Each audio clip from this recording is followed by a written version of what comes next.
Thank you for listening to this episode, and follow the podcast on social media by finding @Prestigious_pod. And if you'd like to be coached on how to live a more prestigious life, you can reach out to me, Chris Beane, at Chris Beane Official, or by emailing the podcast directly at prestigiousinitiative@gmail.com. Lastly, sign up for our newsletter either through social media or on our website. This is the Prestigious Initiative. Welcome. I'm Chris Beane. Today we're going to be diving into a story of resilience, joy, and purpose with Christian Ray Flores. Christian is an entrepreneur, international recording artist, philanthropist, and high-performance coach with a remarkable journey. Christian, welcome to the show. Thanks, Chris. Thanks for having me. So, Christian, why would somebody want to listen to our conversation today? I would guess that the people that would want to listen to our conversation today are interested in having impact in the world. They are perhaps experiencing some obstacles, let's put it that way, right? Which is essentially inherent to having impact in the world. The minute you lean into your goals, your dreams, people you want to serve, you will find resistance of all kinds. And I'm guessing they might be interested in how do you overcome that kind of resistance? How do you go through the messy middle? How do you level up? That's my guess. All right. But you tell me. Yeah, you know your audience better than I do. I think you're right on. So, and Christian, I think that hits the kind of the at least the beginning of your story.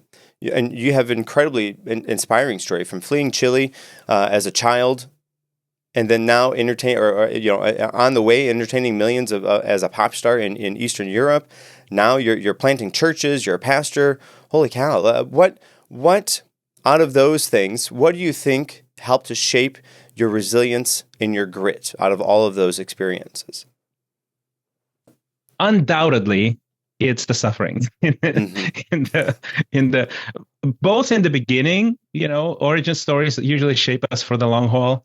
But undoubtedly, it's sort of extreme in, I would say, instability, danger, even physical danger, all the way to cultural confusion, right? So, I'm a refugee at age 5. My dad is in the concentration camp. He gets released. He's the lucky one. He's alive, at least, and we are in a refugee facility. We go to get asylum in Germany. My mom is Russian, so we ended up going back to Russia in really not a very fun era in Russia, which is the Soviet Union. And then my dad gets a job in Africa, and I grew up in this tropical place after being in a very cold place. And I essentially changed 4 countries by age 7 and learned 4 languages by age 9. All of that, and then it actually continues, right? There's a civil war in Africa. My parents get divorced. We're going back to Russia. The fall of the Soviet Union falls, and the tanks in the streets of Moscow, barricades, attempted coups, things like that. So it's sort of personal cataclysms, socioeconomic cataclysms, all of that together, I think, in concert shaped a whole lot of muscle, gave me a whole lot of muscle when it comes to overcoming uncertainty and overcoming risk, perhaps, right? And understanding the human nature, understanding the journey of entrepreneurship as well as what people are capable at their best and at the very worst. Yeah, it's interesting you speak about suffering, because I think that if you could sum up life at the end of the life, you could sum it up, it is your ability to overcome the suffering and the hard times so that you can experience the good times with the joy and fulfillment that they can actually bring. Because without those sufferings, without that low time, you miss out on what the benefit of those highs actually are. Well, yeah, I mean, hard times create strong people. Strong people create good times. We all know that sort of cycle. And then, obviously, good times create weak people, and weak people create hard times. I think that's true. And I would say that is not only true in historical terms, but it's true actually in the cycles and seasons of life. So I'm a huge believer in creating constructive suffering on an ongoing basis, right? As a practice that generates good times over and over and over again. across, it could be everything. It could be personal development, fitness, family, And, entrepreneurship, and what does that all look of like? A those things. constructive suffering. Constructive suffering is essentially the way you dedicate a part of your day, a part of your time every single day to doing something hard. You know it's going to be hard. You don't want to do it, but you do it anyway. And then you sort of do these basically micro stressors. You create almost like a lifestyle of this. And what happens when you do that is you learn, you grow, you develop. Anti-fragility is a term that I use quite a bit. And you, instead of basically being shaped by cataclysmic events, you create almost like your small little crises on your own. And that builds you up and builds your life, your family, your business, all of that. So I'm a huge believer that's how it works. As a matter of fact, I can even prove it to you that you're an anti-fragile being on the very simple example that everybody understands is that you go to the gym. If you go to the gym, that's what you're doing, right? You're creating constructive suffering. You actually know you're going to suffer, but you know that it's going to build you up. And you do it, if you do it well, if you do it 3-4 times a week, you're going to have a very different physical experience of life, right? Yeah. That's exactly what it is, only you apply that to all the other areas of life. Right, and that kind of goes back to like the tribal days where we would have the tribe and we would go out and hunt and gather for the food. We'd get the food, but we couldn't eat it all right now. We'd have to save some for later, and even sometimes we would give them to other tribes, give them pieces of meat so that they could eat today. With the benefit, we go through that short-term suffering now with the benefit of knowing that if they eventually get a good kill and then we don't, then they would transfer that over to us as well. So even from their early days of life, we knew that we had to go through some sort of short-term suffering in the moment in order to experience the benefit on the other hand. That's true. So it's true socially as well. It's true in marriages. It's true in friendships, right? You are okay with certain suffering because it gives you long-term benefits. And so practically speaking, in my head, I'm thinking of okay, you got going to the gym, maybe taking a cold shower, riding your bike instead of driving your car. What are some practical things that would look like that for this? Well, I think the number one thing beyond the physical, which we already discussed, is learning, is personal development. If you're paying attention to the most high performance, high success people on the planet, all of them, every single one of them, dedicates 10 to 20% of not only time, but even money to personal growth. All of them. Why? Because they understand they are their number one asset in their life. You need to protect the asset, you need to develop, you need to nurture the asset. I'm talking in very clinical terms. But I think it's just true to really get to the core of it, right? So learning is a big part of it. Every single one of us has weaknesses, and on the extreme side of weaknesses, it could be relational, financial, emotional, social weaknesses. It could be professional weaknesses. It's just skills that we don't have that are necessary for us to do the things that we want to do. Every single one of us has those. And then at the extreme side of that, you have blind spots. Blind spots are weaknesses that are being ignored. And you are basically producing negative results in your life over and over again, and you have no idea where it's coming from. And some of the most successful people actually that plateau, and they could have been even more successful, are people that are so successful early on. They have almost like this entourage of people who will not point out their weaknesses, and those weaknesses turn into blind spots, and then people just live with the blind spot and won't tell them. And because they're so successful, they can sort of navigate around that. Eventually that catches up with people.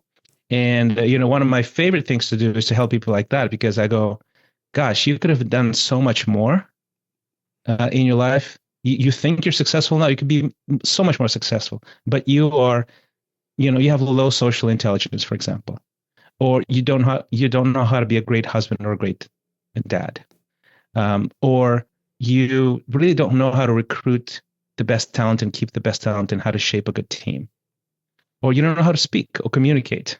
You know, you come across as cold, impersonal. You don't know how to tell stories. Like the list goes on and on and on and on, right? And the danger actually of success is that, and it's all relative, right? The danger of success is that you have so much affirmation coming from the world and your workplace. It could be money, praise, status, all of that, that you really don't think that the weakness is a big deal, right? You go, just this is just who I am, right? But it will cost you, right? So that was actually my story originally.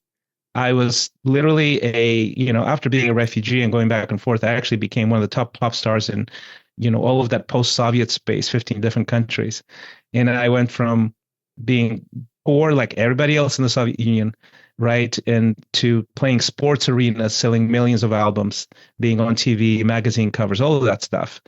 And it was so the energy, the affirmation, the sort of the almost like the joy of this of success overshadows the weaknesses that were always there, right? They just don't go away because you're successful. You don't go away because you're famous or you have status or you have respect, because you're quoted in scientific journals or people quote your book in book clubs. It doesn't go away, right? So for me, my weakness, my blind spot, actually, it was not even a weakness, was romance. And I just happened to come from 3 generations of broken homes, broken families. I did not believe in marriage. I was sort of really traumatized by the divorce of my parents when I was 14 years old. I didn't grow up in a ecosystem where people taught moral frameworks or values or family values. I just didn't have any of that. So imagine that plus the trauma of my parents' divorce and the desire that is universal to all of us to be loved and be loved and love other people and build a family. All of that was a non-starter for me, right? So I would date, and then on top of that, you had the layer that maybe like half of the teenage population of that, of that geographic area has a crush on you, on at least on the persona on stage, and that makes for a very messy romantic life, right? And basically, look, had number one hit, string of hits, number one hit, selling sports arenas, and I'm clinically depressed because I was dating this girl, she had a baby. I was mean to the girl. She left me and cut me off from my oldest daughter. Her name's Diana. And I was just completely heartbroken. That is like a poster child example of a blind spot that catches up with you at the peak of your life, of your professional life at least. And then what do? And that starts affecting your performance, your creativity, how you show up for your fans, for your employees, all of that. So the thing that you ignored and swept under the rug and were maybe not even cognizant of at the bottom line, that you would try to sort of compensate with sort of the other stuff, it eventually comes out and eventually bites you, right? Kicks you in the teeth. And that's really a classic example of most high performance. Yeah. And okay, so a couple of really interesting things I want to underline there and ask about. Being in the limelight like that, I'm sure now looking back, it's much different than what you have now, or what you were feeling when you were in the moment. But now looking back, did you ever feel any sort of pressure to show up as a certain way because you perhaps were seen as a role model and you wanted other people to, find those good attributes? And then did that lead to a sort of a duality because you were one way on stage and you were one way off stage? Yeah.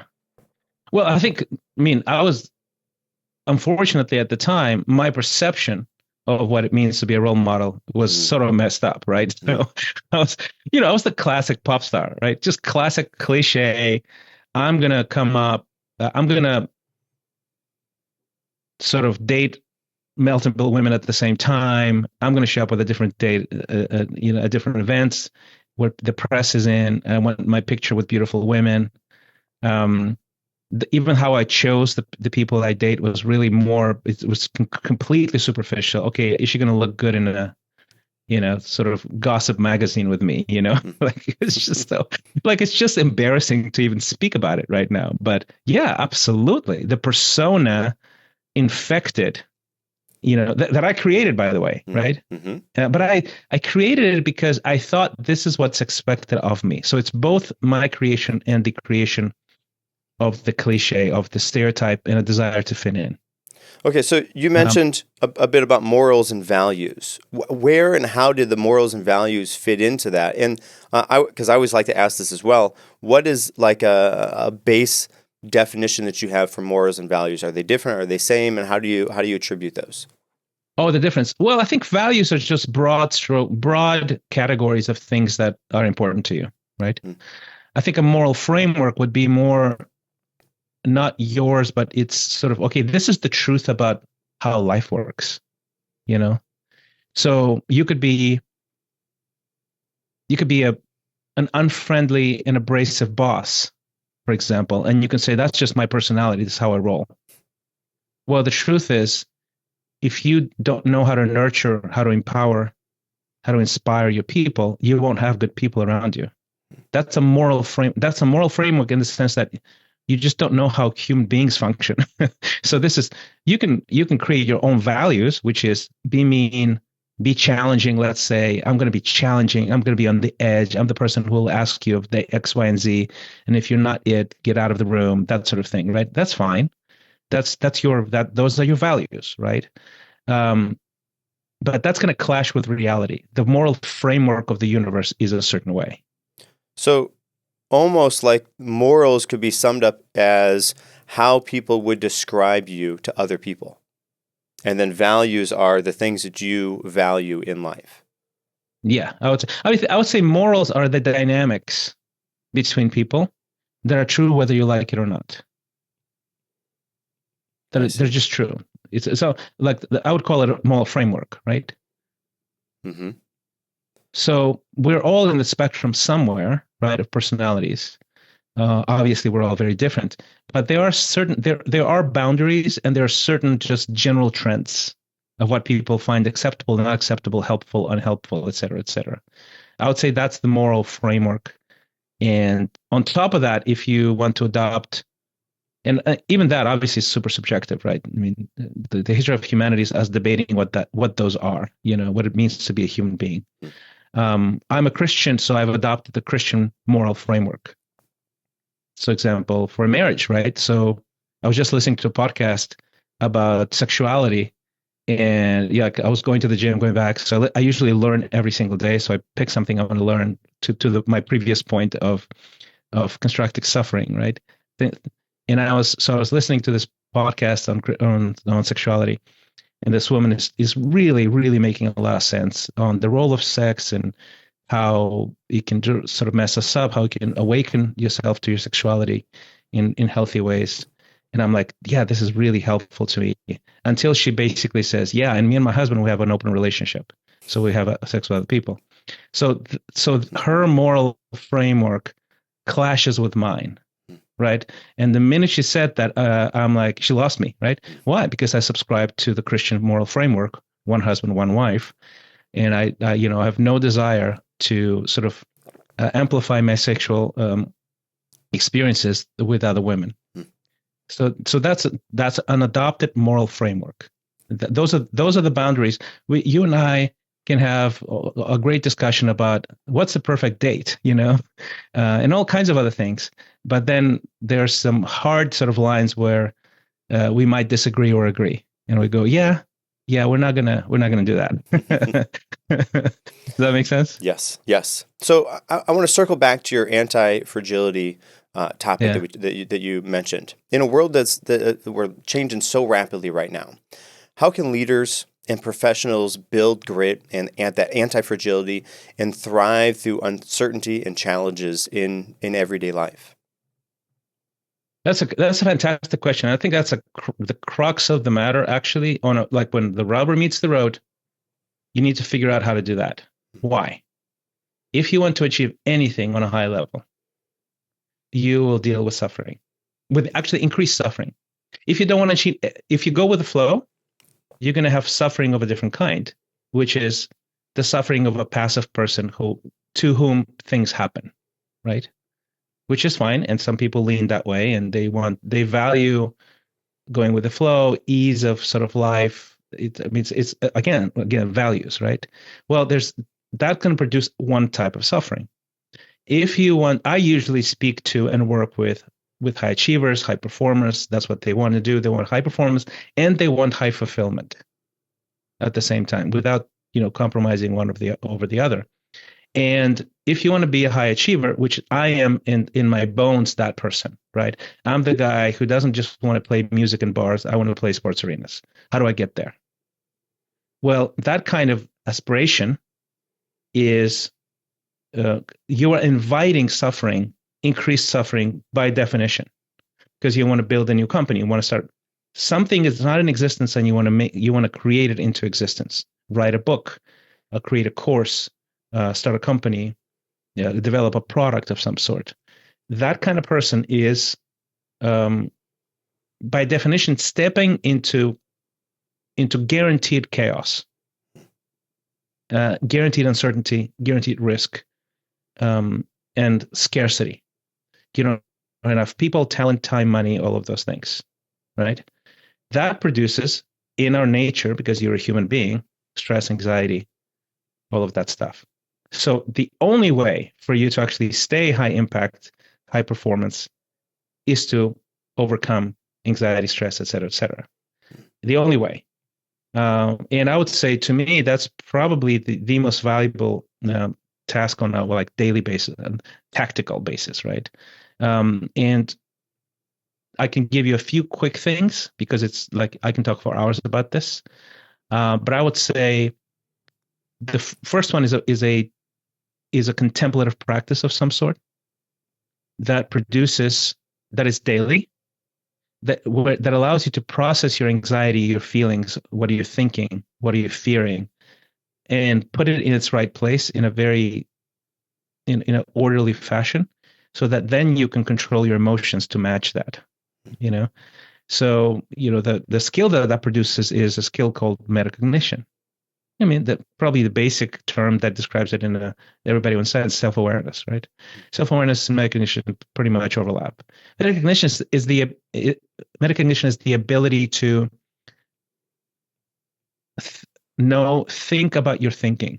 You're above yourself. You're outside of yourself. You're more objective than subjective, and that's a skill that you can develop, and that gets developed through contemplative practices. Meditation, prayer, journaling, nature, et cetera, et cetera. There's like a whole slew of them.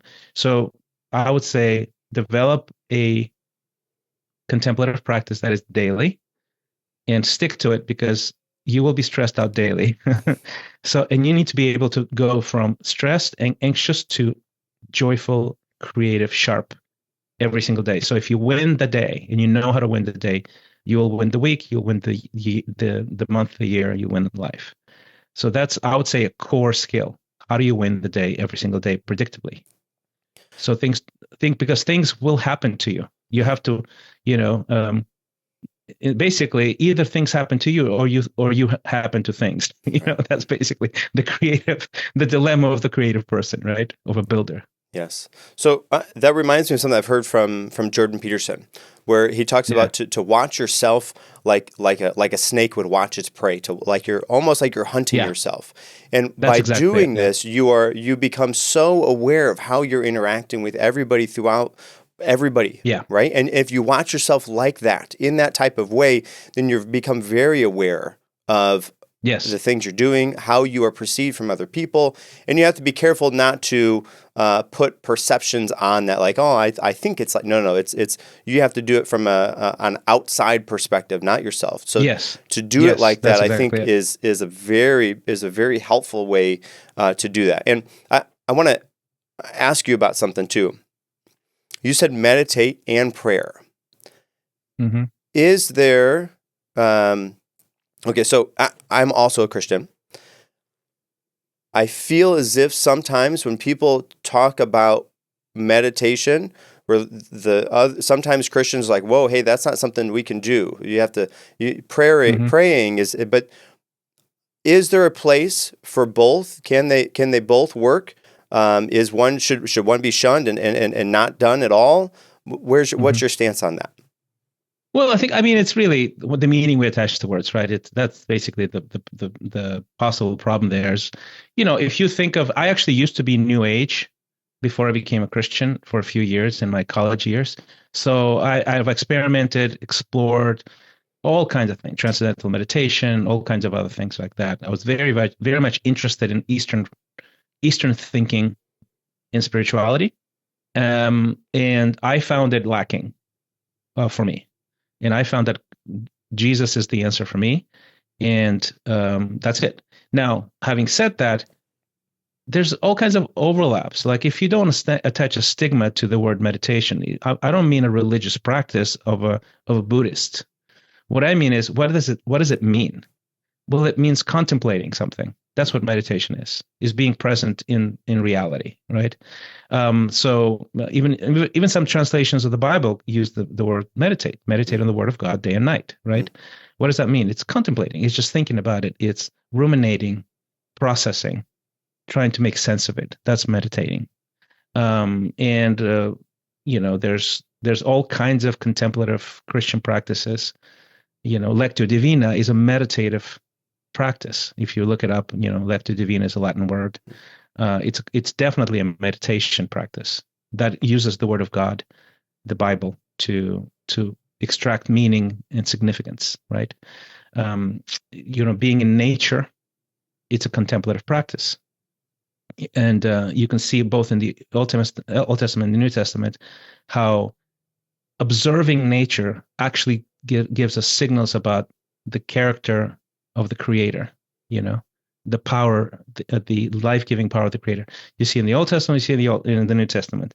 You see Paul mentioning it, and then you see sort of Christian thinkers over the centuries call it the book of life, sort of the second book, affectionately known as the second book, meaning there's the expression of what is written in the Bible can be also observed in the natural world.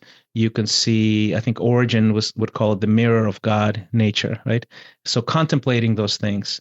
And basically the bottom line is what you're doing is you're trying to make sense of how life works. How do you fit in? What's your purpose in life? Those are the practices of metacognition. It's also being outside of yourself. Like what you mentioned, Jordan Peterson talks about the snake looking at your prey. Most people don't do that, but every single person can teach themselves to do that. Basically, every single person can teach themselves to do that, and it's absolutely life-changing because it produces peace, joy, clarity, a zeal, an aspiration to pursue something. It's a wonderful thing. And developing sort of these routines, these practices, contemplative practices, in concert with, let's say, physical exercise, which is also very much connected to your emotional state, to your cognitive abilities, to your creative processes. Sometimes people don't make that connection, but it's massively connected to your emotional state, physical activity. We are wonderfully made, right? Everything is interconnected. And learning is another piece that I include in that. And what that gives you is the ability to take one step beyond where you are now every single day. 20, 30 minutes a day will produce dramatic results in a year in the things that you are weak in, or you lack understanding or skills or clarity. So I teach people creative, immersive learning, basically. That's sort of the term that I came up with. And that it stems from my experience, but you can apply it to any life right now. And if you practice immersive learning, you can have a very different life, basically. Hey everyone, it's Chris Beane here from the Prestigious Initiative. If you're looking to level up your life and unlock your full potential, I've got some exciting news for you. My recent guest, Joel Gandara, has an incredible program called 31 Days to Become a Better Man. Joel has packed years of life-changing insights into this easy-to-read book, guaranteed to help you rethink your shortcomings and redefine what it means to be a man in today's world. But that's not all. Joel also offers powerful one-on-one sessions and group classes to guide you on your journey.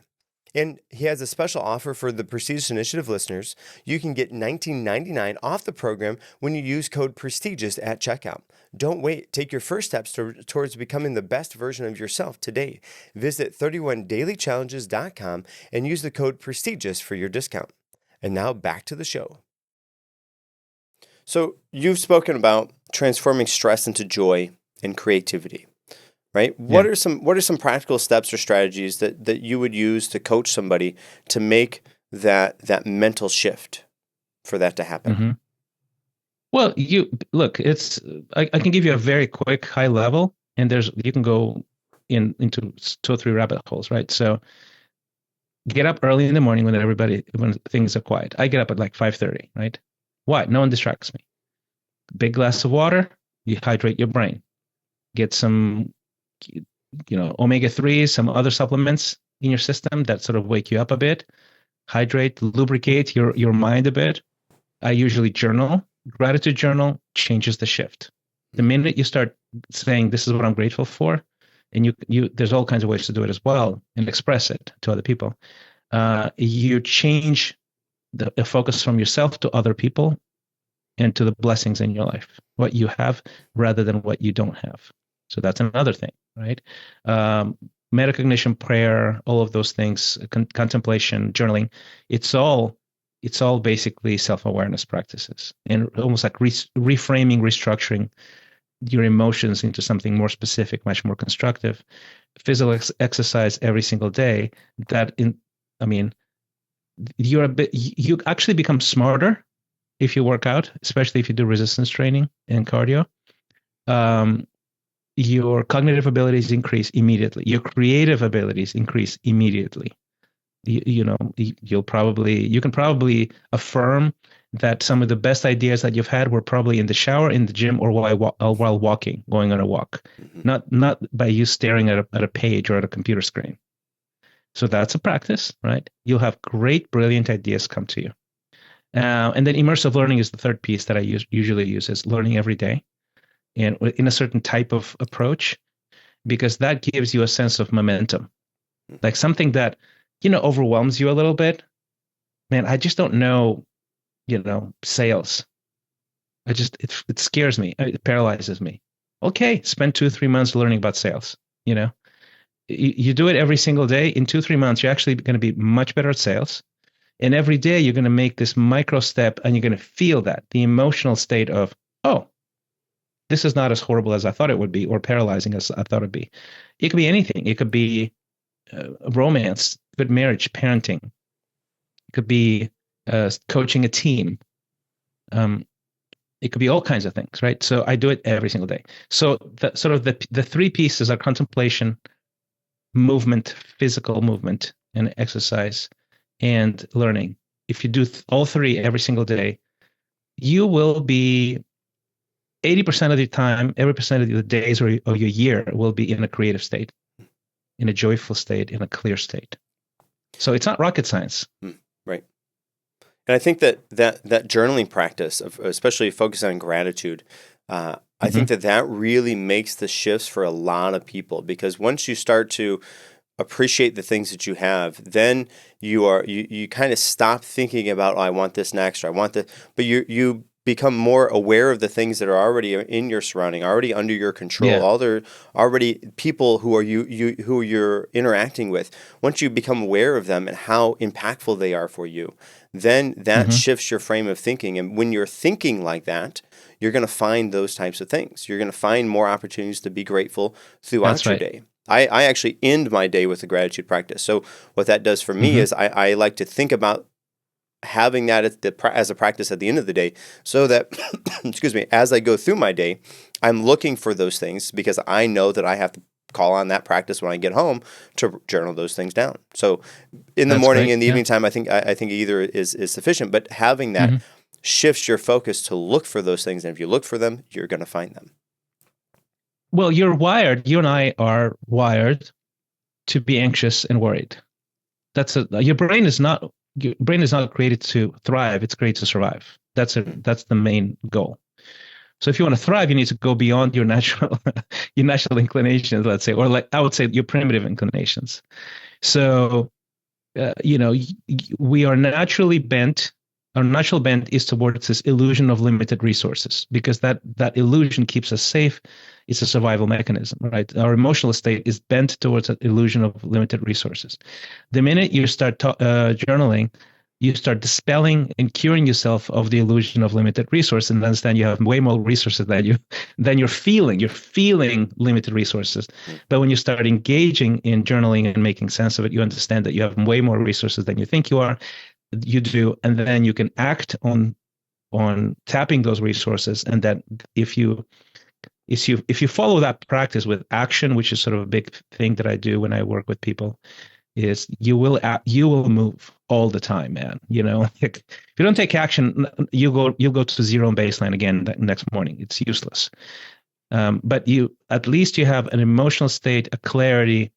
The illusion of limited resources goes away. You have resources you can tap into. Go and tap into those resources, basically. And then the other sort of neurological sort of thing that happens when you journal is that when you think, you're really not thinking, you're more feeling than thinking. The different part of the brain is engaged. When you're anxious, you're feeling more than you're thinking clearly. When you journal, your prefrontal cortex is engaged in words and structure. So you're basically giving structure to your feelings, and that changes the way you feel. So it's a really cool trick. And sometimes it's frustrating, because you go, I know this is true, and I wish I could just sort of skip a step and not journal, because I already know what's going to happen. And you can't skip that step. It's still different when you sit down and you journal and you say, I'm grateful for this and this and this, and this is what I'm feeling, et cetera, et cetera. And it gives structure, right? So it's a wonderful practice. You can learn, anybody can learn it, and it's going to change your life.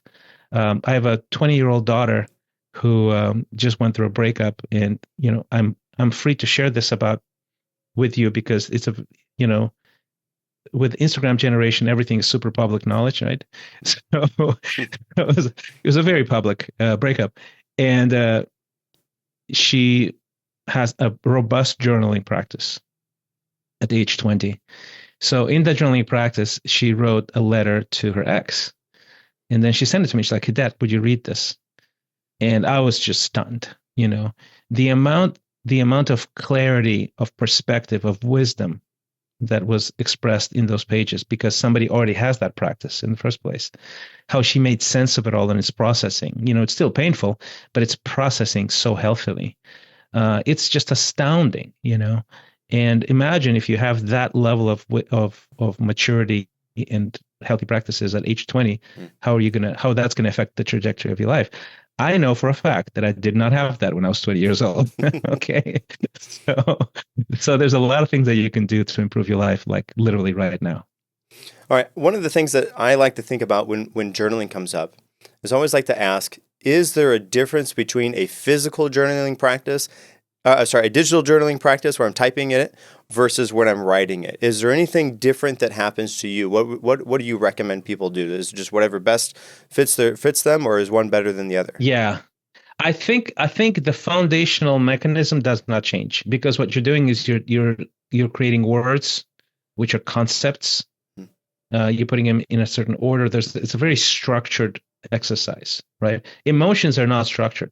Emotions just circulate. Okay. The feelings, like stress hormones, circulate. I mean, it's very chaotic. And then, so I'd say fundamentally, there's no difference. I think it's really more of a personal preference. And I am a very, very digital kind of guy. So I don't do paper, period, except for journaling. For me, some paper and pen for journaling, it just works. The tactile dimension of that works really well for me. I have done digital journaling now for a number of years. In 2025, I made a commitment that I'm going to shift to doing still digital, but I'm writing it now as opposed to typing it. So I'm typing, I'm writing on my iPad. So I'm going to start that in 2025, moving away from digital to this type of kind of sort of physical. It's hybrid, essentially. Hybrid, right? Yes. Yeah. What I like about the digital aspect is, so I use Notion that encompasses kind of all of my things. My podcast is on there, notes and journal, all the things, and they're all interconnected. They can relate, and I can connect the dots to things and see where things overlap, which I think is so helpful. But if I have that in a notebook, I have to flip back through those pages to try to find them. So that's a huge downside. Yeah. 100%. 100%. Yeah. You forego that if you have a paper journal, basically. Yeah. But with everything else, I'm sort of exactly like you. I use Evernote, which is like an OG tool because I have like my life in there for, I think it's 15 years now or more, probably. Like it's sort of sticky because you go, should I transfer to something else? Well, my life is already in there. So it becomes so much of a process to do. It's like, I'm just going to keep it. But and I do it think works. that there's something to that physicality of even if it's just my Apple Pencil on my iPad of writing, that does something different in my brain than it is if I'm typing. Yeah. I think fundamentally it's not different, but there is almost like a layer of using your hand to spell out words that I think it's got to add something. It's slower. I think it forces you to concentrate on what you're doing because I cannot write as fast as I can type. And I can't type fast anyways, but that's right. I think that forces me to physically think through those words. And if I'm doing that, if I slow down, I may end up in a different area than I would have otherwise if I was just typing kind of stream of consciousness. It forces that thought process. I think so too. Yeah, I think so too. I think there's a layer to it that adds something. Yeah.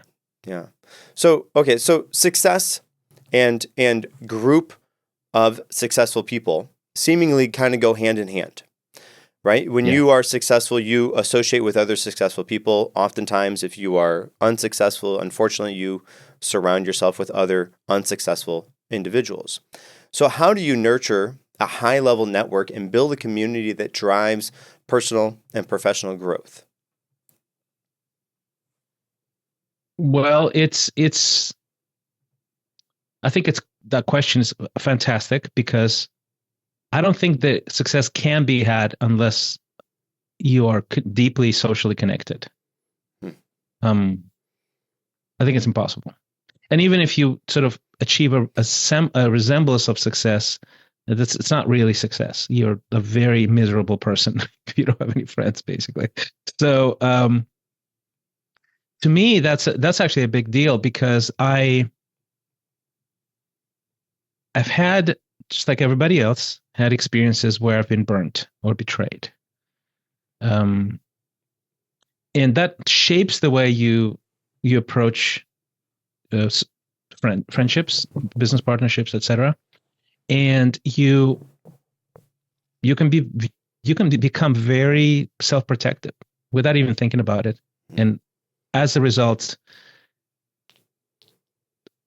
you rob yourself of all kinds of things: love, camaraderie, all the way up to mentorship, wisdom, all of those things. And at times, I have periods where I've thrived in this. And as a matter of fact, one of the reasons why I coach now is because I met somebody at when I was in this major crisis that I described earlier, when I was peaking professionally and really tanking personally. I met someone who was like a father figure to me. He was a missionary, a Canadian missionary, and he basically became my first coach because I treated him as such, right? The benefit of coaching is not just the expertise of the person who's doing the guiding, but it's the posture of heart of the person who's receiving it. And for me, I was a very, very successful young man with a staff, with millions of fans, etc. So I had all kinds of reasons where I could be arrogant and dismissive. And I chose to be humble with him, and I would just do what he says, basically. Like that was the level of devotion I had, and the level of trust. And that changed my life forever because I became, a sponge. And, he wasn't attempting to teach me how to perform in front of a sports arena. I could teach him how to do that, but he was attempting to teach me something that I was incompetent at, actually incompetent, which is romance, relationships. How do you build a family? How do you even select somebody to pursue or court or marry? How do you even do that? How do you navigate crises and bumps and stuff like that? And because I was so incompetent and I was so self-aware of it, I basically chose to just submit to this mentor of mine. And I just said, just tell me what to do. Like, quite literally, give me your opinion. And if your opinion is I'm not feeling it, I would literally not pursue this relationship. That's how strongly I believe in that. So to me, you need at least 1, 2, 3 people like that in your life throughout life, actually. And your incompetence will change from incompetence to competence, but you will always have some level of incompetence in other areas. Right. So I would say getting a coach, getting a mentor, getting people in your life that know, like, from your perspective, they can see around corners. It is one of the greatest things you can do for a greater future. Like, it's by far, like, you can't put a price tag on that, right? Because they will teach you the 1,000 that you would otherwise learn through 1,000 mistakes. Now, the trick is, how do you get people like that to pay attention to you? How do you get access to people like that, right? So, and the answer is, there is no easy answer. It's incredibly hard to get yourself in the orbit of someone of certain caliber of wisdom, expertise, and then get yourself in the inner orbit of somebody like that. And to me, it doesn't matter how you get into the inner orbit. You pay a coach, you finagle your way through to like you make myself. I mean, you can pay. I think it's worth paying. That's why every successful coach pays a lot of money for another coach who coaches them. Like, that's just a thing. But there's other ways as well. It's just longer and harder, because if you don't pay something for somebody to pay attention to you who has that level of expertise, you have to give them a reason to pay attention to your life. So you need to be grateful. You need to serve them one way or another. You need to thank them profusely. You need to bend your priorities in your schedule around theirs. It's not an equal relationship by definition. So you need to sort of make yourself amenable to their rhythms, their preferences, and thank them profusely all the time. Become their friend, serve them one way, just figure out a way. And then you'll be in the orbit of someone who can give you just life-changing wisdom. And I think it's worth it 100-fold, because somebody like that will take you from, you can either walk to your goals or you can fly to your goals. A mentor, a coach will help you fly to your goals. And yourself, you're now a coach. Yeah, I'm a coach. Yeah, I'm a performance coach because of that. Because somebody helped me. Yeah. And I mean, how can I put a like ROI comparison to my devotion to my first coach, where the value that I got in exchange is literally fixed my brain when it comes to romance, give me the skills to court, marry, and stay married to my wife. We celebrated 25 years of marriage this year. No one in my family has stayed married, and I am not only married for 25 years, but I'm blissfully, happily married for 25 years. Tell me, is that worth any price? Of course it is. Right. Of course it is. Yeah. And that applies to business, to personal relationships, to all kinds of wisdom that you want to acquire.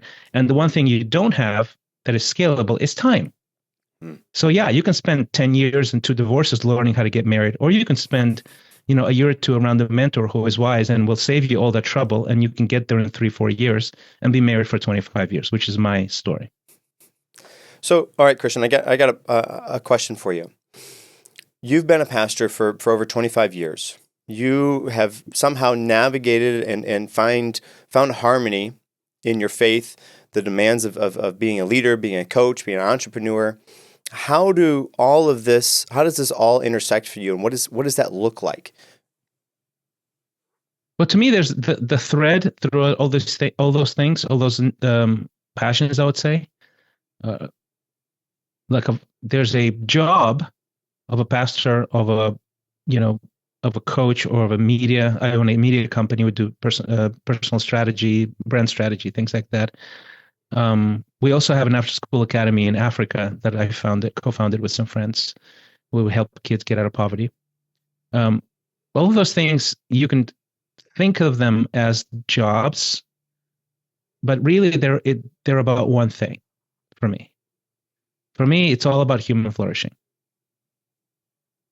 For me, it's, you serve the poor because that's the right thing to do. You serve yourself by serving the poor, and then you serve the poor because they are in environments you don't want to be in, and you want to help them get out of it, right?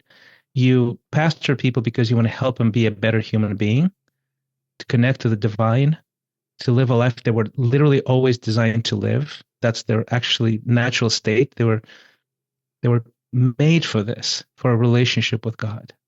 And the joy and the peace and the wisdom that comes from it can't compare to anything else. When I coach people, it's essentially integrated into that. I don't try to. Anybody can be coached by me, even if they're not a Christian. I have people that are atheistic or agnostic or Jewish or whatever. But I just say, look, as long as you don't mind me quoting the Bible, this is just who I am, and there's great wisdom in this book. So it really flows naturally, and the media piece is essentially storytelling, right? So if you want to serve other people, your reputation, that's what a brand is. A brand is just basically your digitized, organized reputation, So if you want to serve more people and serve better, there's a way that you can scale that reputation, be known, and actually be found by more people and serve more people at the end of the day. So it's all about human flourishing across the board.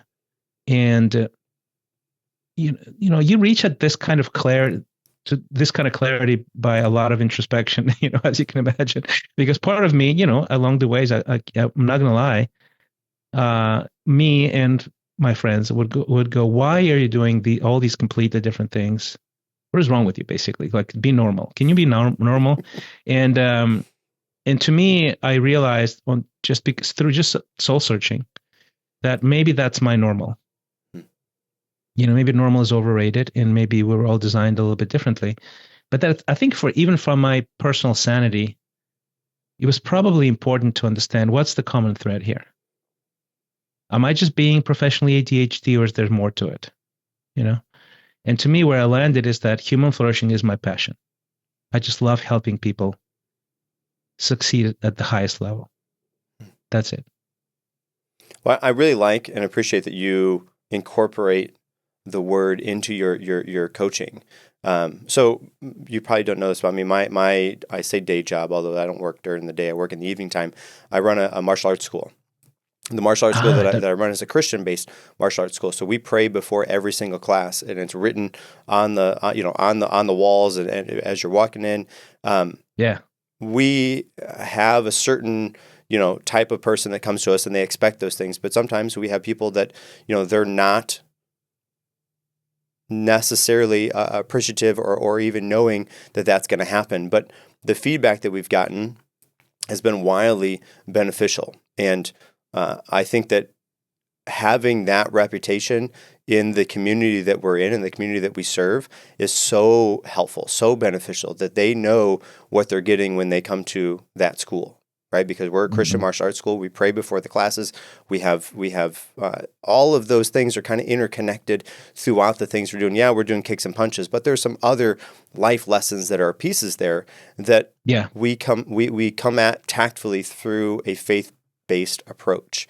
And I think that is, again, I can see how people who are not necessarily believers could, that could frustrate them or whatever, but it doesn't always end up that way, which is very refreshing and helpful to know. I think that stems from the Word being such a beneficial and important book to stand the test of time. But it doesn't matter necessarily what walk of life you're in. You're going to find something of helpfulness in the pages, whether you necessarily believe in the overall concept or mission of the Bible or not. there's some beneficial pieces in there that anybody could learn from. Yeah, I agree, and I think I'm glad that you do that. I didn't know that you ran a martial arts school. What kind of a style? It's called Tang Soo Do, although Tang Soo Do is a Korean-based art, and the kind of wordings that we use are Korean-based, but a lot of the self-defense that we do are based in Krav Maga or Hamdo or a couple other Israeli self-defense arts, because the traditional bases for those were kind of not very helpful. So we incorporated other martial arts into the style that we do because it had holes in it. And we didn't want people to go around and think that they could protect themselves. And well, actually, they're not able to, because those moves are not helpful. So we purposely built it from baseline of Tang Soo Do, but then we incorporated lots of other arts, judo, jiu-jitsu, Muay Thai, all kinds of other things into this kind of eclectic style that we have, so that, you know, by the time somebody goes through the program, they're a well-rounded individual, both in the physical martial arts skills, but also in the mental and character development skills as well. That's really cool. Interesting. Yeah. That's great. Thank you. Hey, Christian, I got to say, this has been such a helpful and wonderful episode. And I'm going to say thank you for sharing the wisdom and experiences with us today. Your journey and insights, building resilience, turning stress to joy, living a life with purpose, has been truly inspiring. And before we wrap up, do you have any key thoughts or final takeaways that you would like to leave the listeners with?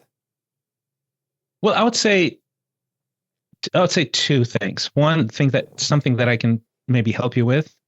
There's an assessment that I developed through a lot of research, and I use it with all my clients, but I give it away for free. It's called the Exponential Scorecard. And it's a great assessment because it's based on the Harvard study. It's derived, I would say more precisely, from the Harvard study of human performance. And you answer like 40 questions, takes maybe 7-8 minutes, but it really deals with the most important areas of life. And it gives you this report in your inbox that is, I think, very valuable if you want to really understand where you are and have a sober assessment. So you can get that for free at exponential.life. Exponential starting with an X, not an E. And I use it with all my clients, but I give it away to whoever wants to use it. It's a really good thing. So that's one thing. And then I would say the thought that I want to leave you with is this, which is counterintuitive, I think, for most people. Aim high. Aim high in life, in the things that you want to do in life. And the reason that's important is because in the core of who you are, I think all of us want to aim high. Because we all have this inner knowing that we're built for a purpose, an assignment, and that sense of high purpose, high assignment sort of focus gets almost trained out of us to be replaced by, okay, play it smart, stay in your lane. This is sort of the rational thing to do. And there's this part of us that just dies when we do that. And then also we don't give ourselves, that's not an advantage, that's a disadvantage. It's counterintuitive to think about it that way. But if you aim high, if you think about it, most people actually don't aim high out of fear. So if most people don't aim high, the middle is super crowded.